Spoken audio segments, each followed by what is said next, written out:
اللہ الرحمن الرحیم۔ السلام علیکم ورحمۃ اللہ وبرکاتہ۔ شہنشین تشریف فرما حضرت مولانا مسعود حسین مشتیقی صاحب،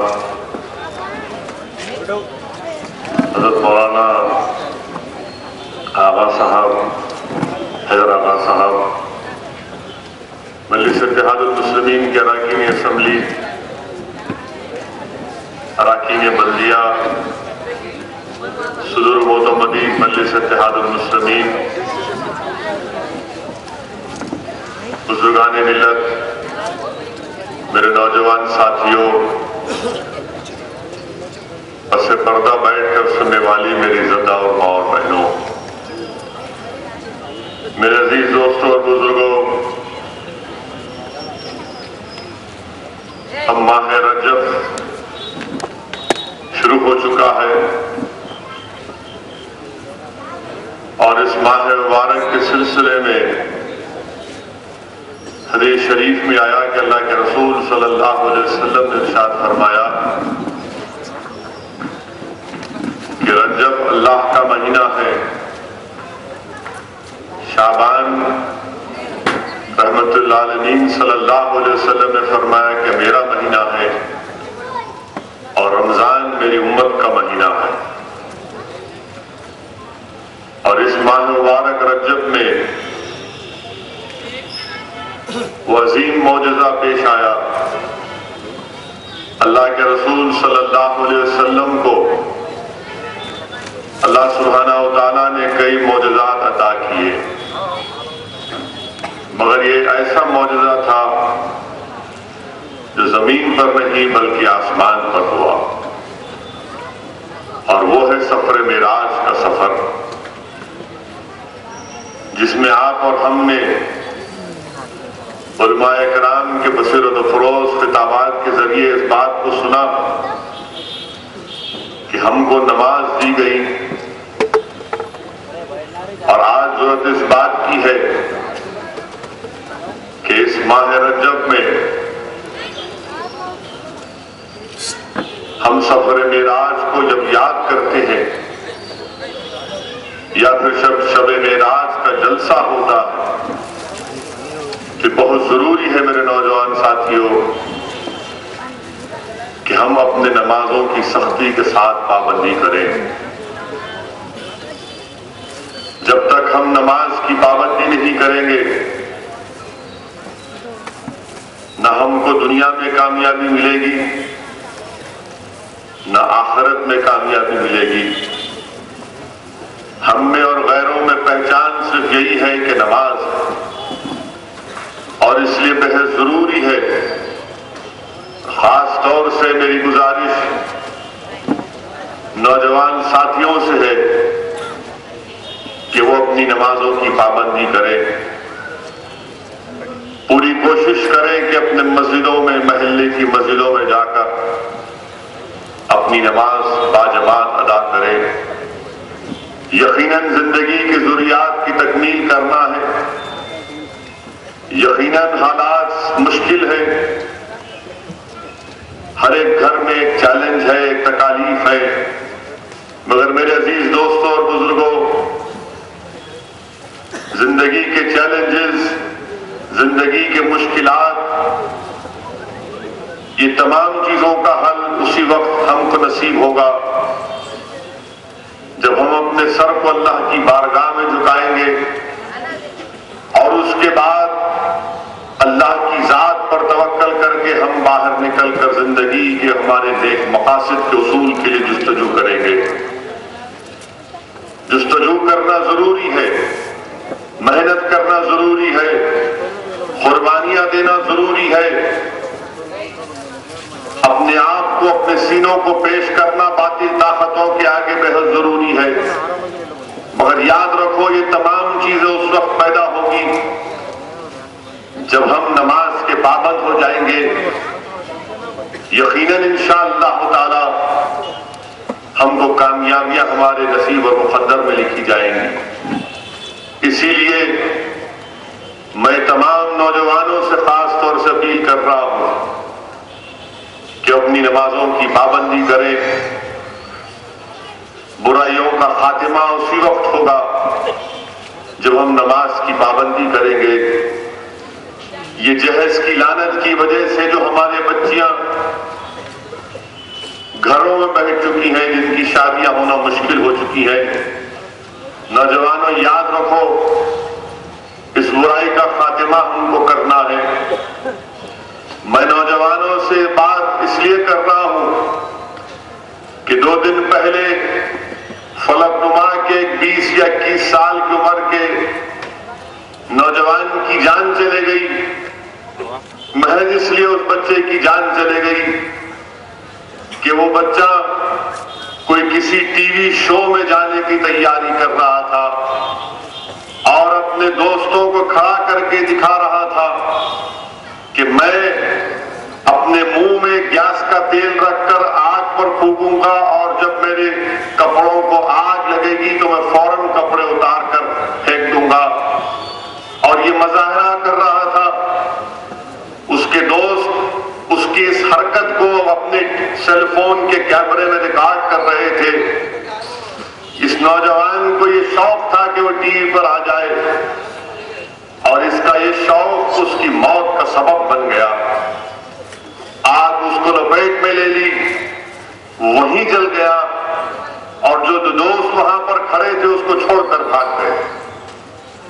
اب آپ بتائیے کہ آخر یہ کیا ہو رہا ہے ہماری بستیوں میں، ہمارے معاشرے میں؟ کون ان لوگوں کو، ہمارے نوجوان بچوں کو اس طرح کی سوچ دیتا ہے کہ ایک نوجوان بچہ صرف ٹی وی پر ایک ٹیلنٹ شو میں جانے کے لیے، اپنے آپ کو ایک کرتب دکھانے کے لیے اپنے آپ کو جلا کر مر جاتا ہے؟ ذرا تھوڑی دیر کے لیے سوچئے کہ اس کے ماں باپ پر کیا گزرتی ہوگی. کیا ان نوجوانوں کو بار بار ہم نہیں کہتے کہ اپنا وقت برباد مت کرو، اپنے وقت کا صحیح استعمال کرو؟ کیا آپ اور ہم بھول چکے کہ میر چوک کے علاقے میں ایک فرضی کشتی کے مظاہرے میں کسی ایک نوجوان نے ایک بچے کو گھوسا مارا، وہ وہی موقع پر ہلاک ہو گیا؟ میں نوجوانوں سے خطاب مخاطب ہوں اور آپ سے گزارش کر رہا ہوں کہ ان چیزوں میں، ان حرکتوں میں کوئی فائدہ نہیں ہے. اپنے وقت کو جو اللہ نے آپ کو وقت دیا اس کا صحیح استعمال کریے، محنت کریے، جستجو کریے، مایوسی کو اپنے قریب آنے مت دیجیے. اللہ کی ذات بہت بڑی ہے. آپ محنت کرنے اگر تیار رہیں گے، جستجو کرنے کے لیے آپ تیار رہیں گے، اگر آپ علم حاصل کرنے کے لیے تیار رہیں گے تو یقیناً دنیا تمہارے گھر تک آئے گی، یہ تمام کام تمہارے پاس آئیں گے. مگر یاد رکھو دنیا میں کامیابی کے لیے کوئی شارٹ کٹ کام میں آنے والا نہیں ہے. افسوس ہوتا ہے جب اس طرح کے واقعات پڑھتے ہیں. مجھے تکلیف ہوتی ہے کہ جب ہم سوچتے ہیں تھوڑی دیر کے لیے کہ اس بچے کی موت سے اس کے ماں باپ پر کیا اثر پڑا ہوگا. مجھے اچھی طرح یاد ہے کہ ہمارے بزرگ ہم سے بار بار کہتے تھے کہ ہمیشہ اچھی صحبت کو اختیار کرو، اچھی صحبت کو اختیار کرو. نوجوانوں، وہ کون سے دوست ہیں جب تم آگ سے کھیل رہے ہو تو تم کو اجازت دے رہے ہیں؟ اگر اچھی صحبت میں ہوتے تو لوگ بولتے کہ نہیں حرکت مت کرو، اس سے تمہاری موت ہو سکتی ہے، اس سے تم کو نقصان ہو سکتا ہے. اگر کوئی دوست ہو تو اچھی نصیحت کرو، دشمن کی طرح کسی کی موت کو اپنی آنکھوں کے سامنے مت دیکھو. یہ دوستی نہیں ہے نوجوانوں، یہ دشمنی ہے. یاد رکھو آج جو یہ بچے سے ہوا کل کوئی تم سے ہو جائے گا. اس لیے بہت ضروری ہے کہ ہم اپنے زندگی کے اس اوقات میں اس کو تعمیر اور اس صحیح راہ میں اس کو استعمال کریں. میرے عزیز دوستوں اور بزرگوں، نوجوان ہمارا مستقبل ہے، ہماری قوم کا، ہمارے ملک کا. اور ان نوجوانوں کو صحیح راہ دکھانا، ان نوجوانوں کو صحیح راستے پر چلانا، ان نوجوانوں کو مضبوط کرنا، علم کے اعتبار سے، تعلیم کے اعتبار سے، کردار کے اعتبار سے. اخلاص کے اعتبار سے، روحانیت کے اعتبار سے، تبھی جا کر ہم ایک طاقتور قوم اور ملک بن سکیں گے۔ میرے عزیز دوستوں اور بزرگوں، دوسری اہم بات یہ ہے کہ آج صبح میں کالا پتھر کے اطراف اکناف کا 1 گھنٹے کا دورہ کیا چھوٹا سا، تو انشاءاللہ یہاں پر جو گورنمنٹ کا سکول ہے موچی کالونی کے پاس، جہاں پر جگہ کم ہے، اس جگہ کا ہم نے معائنہ کیا۔ انشاءاللہ تعالی میں آپ سے وعدہ کرتا ہوں کہ MP فنڈ کے ذریعے سے وہاں پر انشاءاللہ 1.5-2 کروڑ کی ایک نئی عمارت بنائی جائے گی، تاکہ وہاں پر جو پرائمری سکول اب چل رہا ہے، اس پرائمری سکول کے لیے کلاس روم دستیاب ہو سکے، کلاس روم بنے، اور ساتھ ہی ساتھ جو اوپر سٹوین کی طرف سے جو کمپیوٹر ٹریننگ کا سینٹر چل رہا ہے، اس کو اچھی طرح سے بھی چلایا جا سکے۔ انشاءاللہ تعالی اسٹیمیٹ بنایا جائے گا، اور میں اپنے MP فنڈ سے یہ خط لکھ کر کلکٹر کے پاس پہنچاؤں گا۔ یہاں اطراف و کناف میں جناب مبین صاحب کارپوریٹر نے بتایا کہ 60-65 لاکھ کی ڈرینیج اور پانی کی لائن کا بھی اسٹیمیٹ رکھا ہوا ہے واٹر ورکس کے عہدیداروں کے پاس، تو انشاءاللہ تعالی اس کی بھی نمائندگی متعلقہ رکن اسمبلی محمد موزوں خان صاحب کریں گے، اور اپنے MLA فنڈ سے بھی اس میں پیسے دے کر وہ ڈرینیج لائن اور پانی کی لائن کا بھی کام انشاءاللہ تعالی کرائیں گے۔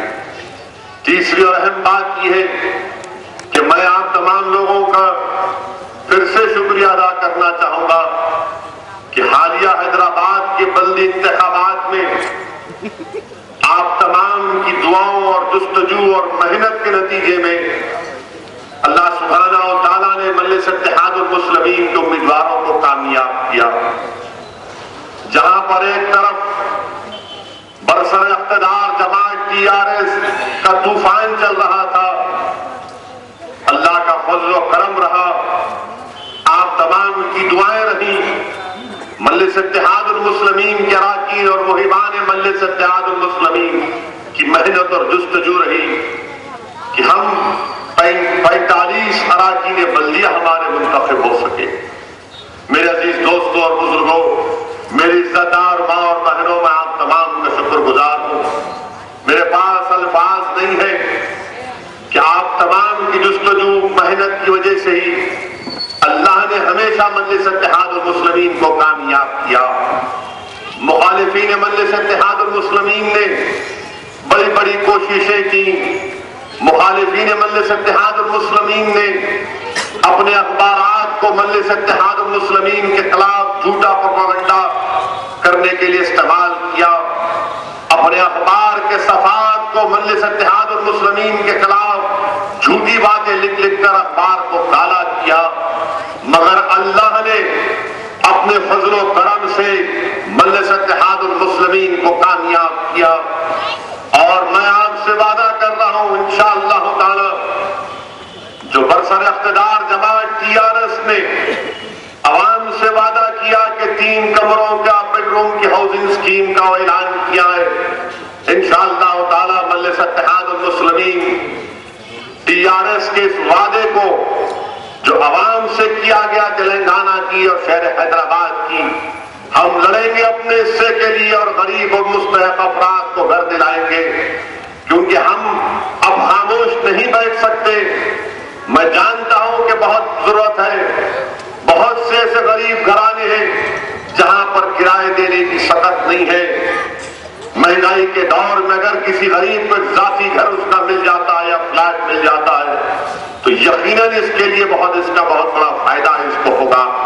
مجلس اتحاد المسلمین پوری کوشش کرے گی، اور آپ نے دیکھا بھی ہوگا کہ حالیہ اسمبلی کے سیشن کے دوران میں مجلس کے اراکین اسمبلی نے حکومت کو یاد دلایا ان کے اس وعدے کو پورا کرنے کے سلسلے میں حکومت کیا اقدامات کر رہی ہے۔ یہاں پر میٹرو ٹرین کے تعلق سے بھی ایک سوال اٹھتا ہے۔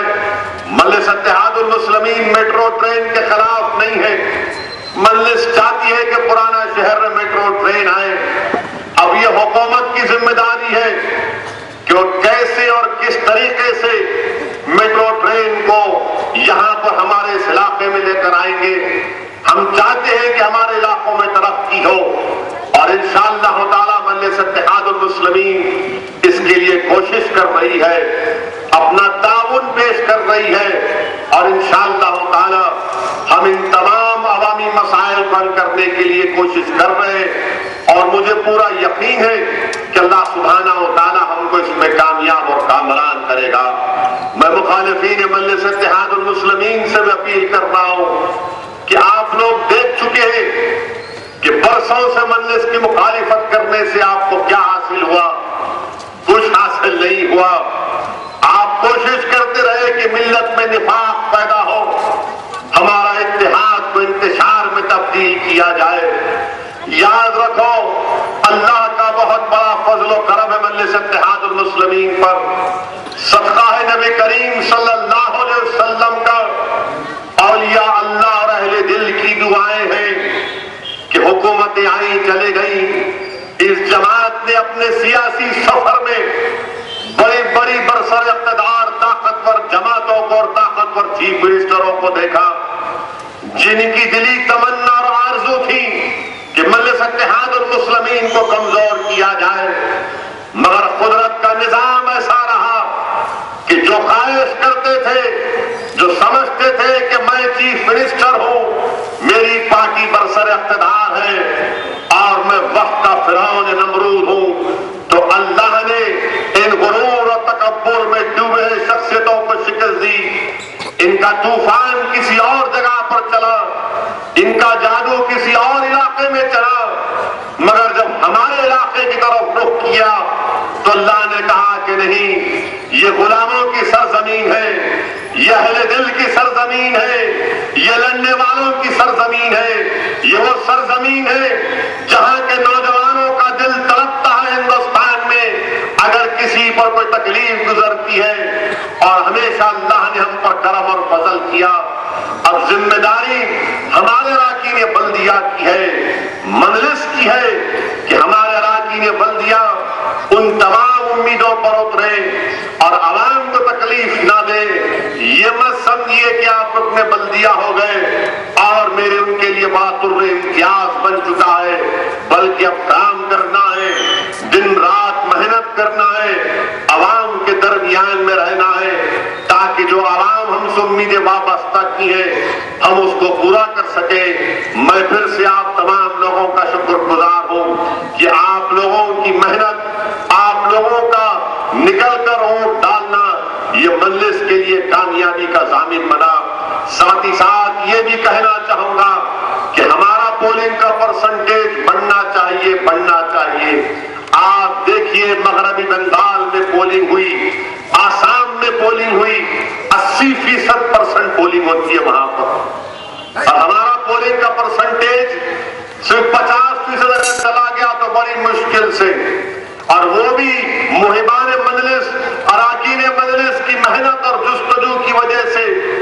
آج ہم کو سوچنا پڑے گا کہ ہمارا پولنگ کا پرسنٹیج کم کیوں ہو رہا ہے, اور اس کے لیے بہت ضروری ہے کہ ہم اپنے ووٹ کا استعمال کریں. اور یہ مت سمجھیے کہ ارے بھائی بلدیہ کا الیکشن ہے کیا فرق پڑے گا, آپ کا یہ جمہوری حق ہے, آپ کو نکل کر اپنے ووٹ کا صحیح استعمال کرنا ہے.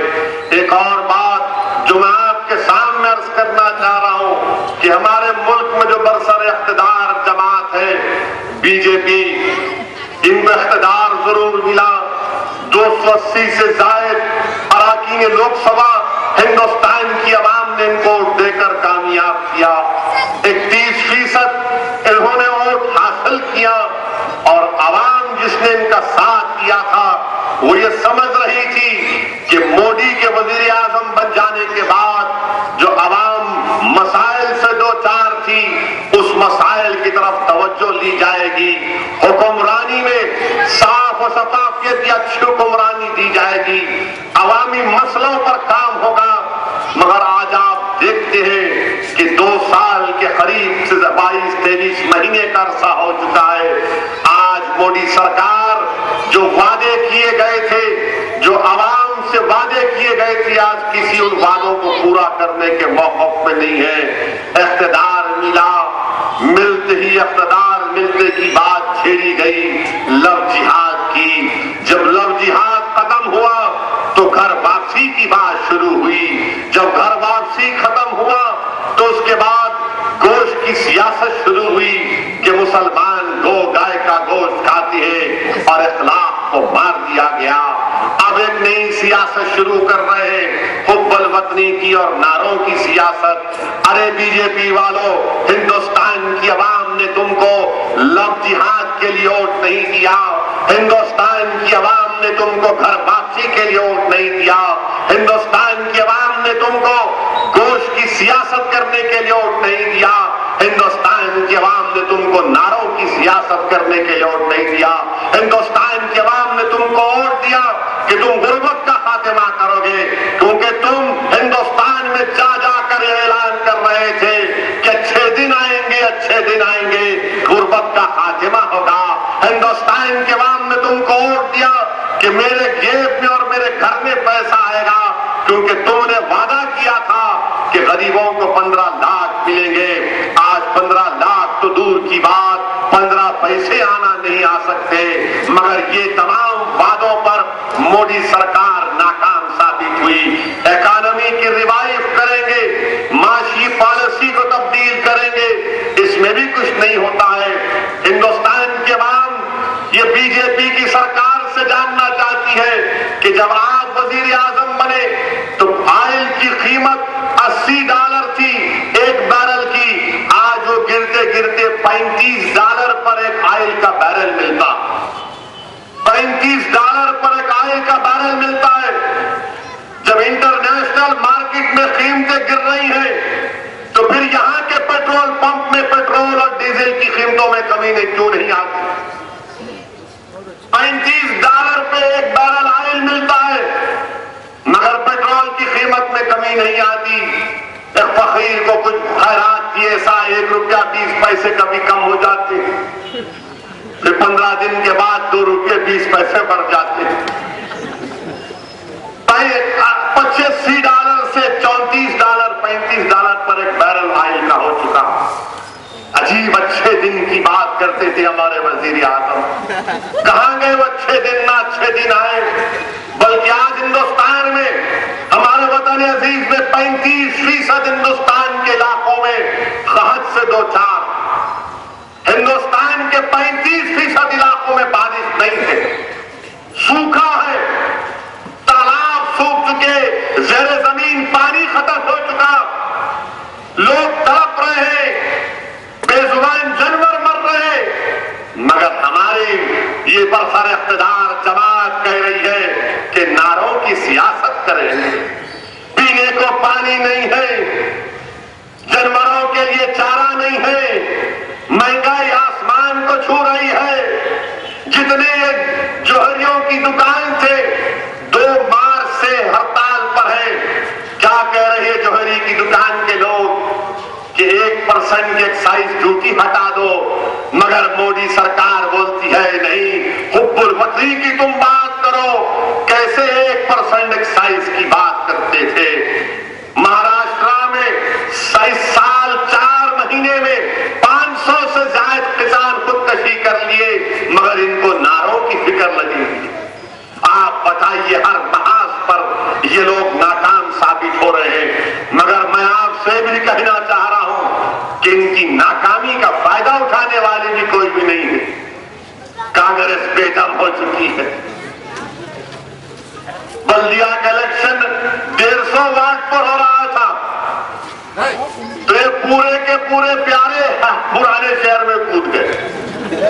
150 واٹ کا الیکشن بلدیہ کا، پورے کے پورے مائکا لال یہ سمجھے کہ اب ہم مجلس کو دکھائیں گے، پرانے شہر میں جائیں گے، جہاں دیکھو پھول کے ہار پہن کر سینہ تان کے بول رہے تھے ہم آ گئے، اب ہم آ گئے، اب ہم آ گئے۔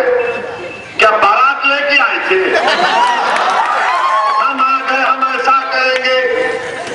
یہ وہ سرزمین ہے جہاں پر سب کو آنے کی اجازت ہے، اور پھر دیکھتے سب کو ہم لوگ، دیکھو آیا جوکر آیا،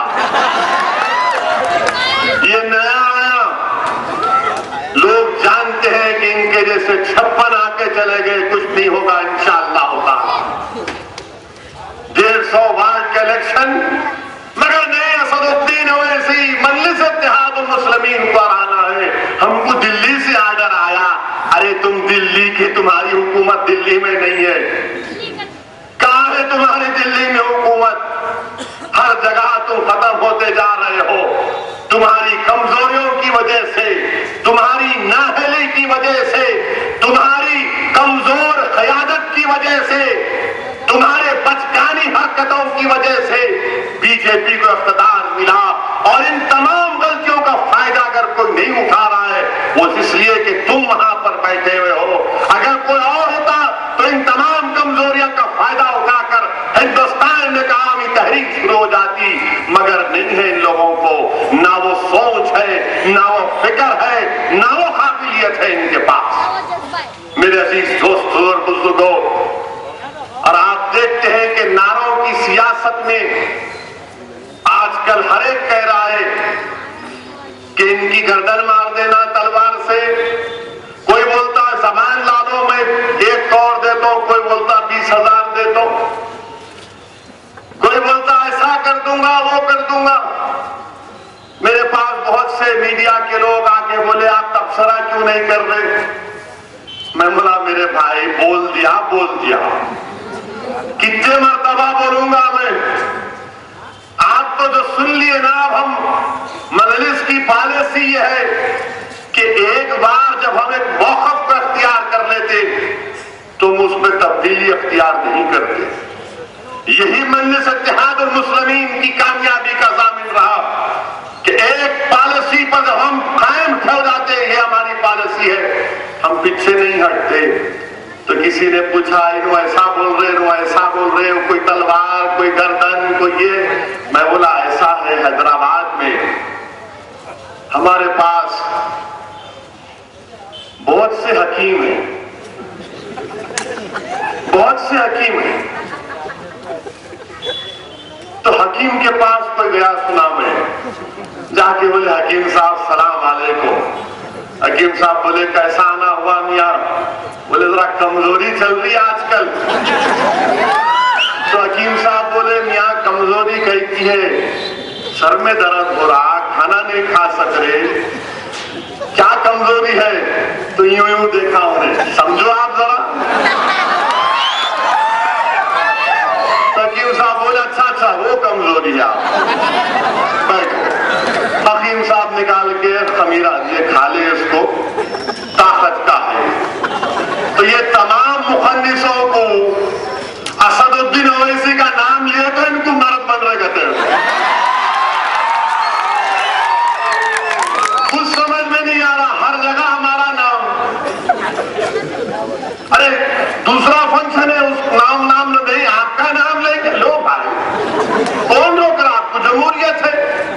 اچھا ہے اگر آپ کے پیٹ کا درد دور ہو جاتا ہے، اگر آپ کو رات میں نیند آتی ہے، لیجیے گالی، خوب دیجیے گالی، 1 نہیں 2 دو، 10 دو، 100 دو، کیونکہ تاریخ اسلام گواہ ہے کہ اگر حق کو گالی سے دبانے کی کوشش کی گئی تھی، مگر گالیوں سے حق دبا نہیں، پتھرے برسا کر حق کو دبانے کی کوشش کی گئی تھی، مگر پتھروں نے حق کو نہیں دبا سکے۔ شاہ بن ابی طالب میں محروس کر دیا گیا تھا، مگر حق کو دبا نہیں سکے۔ مکے کی سرزمین پر اونٹ کی اجڑی ڈالی گئی، مگر حق کو دبا نہیں سکے۔ ارے میں تو ان لوگوں کا نام لیوا ہوں، ان لوگوں کے غلاموں کا غلام ہوں، میری نسبت ان لوگوں سے ہے، آپ میرا کیا کریں گے؟ اگر جانا ہے تو جائیں گے ایک دن۔ کون آیا جینے کے لیے یہاں پر؟ یہ تو میرے لیے قید خانہ ہے، اور میں جانتا ہوں کہ میرا سفر ختم نہیں ہوگا قبر میں جانے کے بعد۔ میرا سفر تو بہت لمبا، مگر یاد رکھو جب تک ہم زندہ رہیں گے ہم حقیقت کو بیان کریں گے۔